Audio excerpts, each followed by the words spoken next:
In your experience, what are some effective techniques for managing anxiety and stress for the listeners? You can share a quick tip.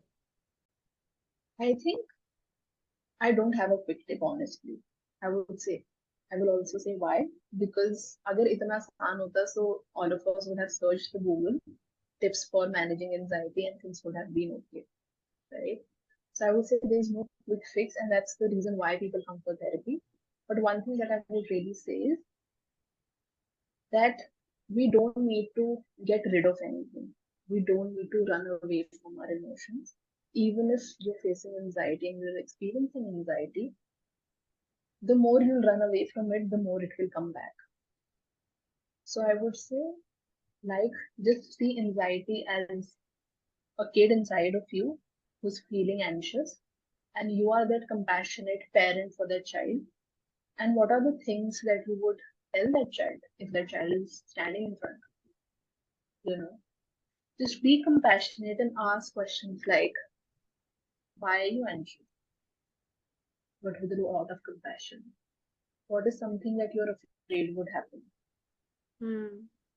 What do you need from me? Right? So all of us have anxious thoughts and we don't need to get rid of them. We don't need to avoid them, but we need to actually attend to them with compassion, with curiosity, like we're the compassionate parent for them. So I think I would say start being curious and don't run away from your emotions. Yeah. And if you're struggling, you can definitely reach out for therapy. So, any message would you like to share with the audience who are struggling with emotional trauma, anxiety, for that matter? I think the message that I would like to give out there to the audience who are struggling or experiencing trauma is that I know you're suffering, but it was not your fault in that time, you know, and your system did the best it could in that moment. You did the best you knew at that time.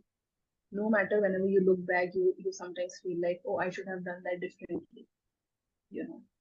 But जितना आपको best पता था आपने करा, and whatever happened, it was not your fault, right?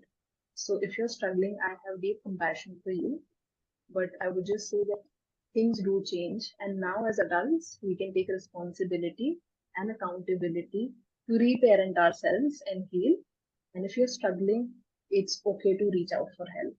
So that is something that I would say.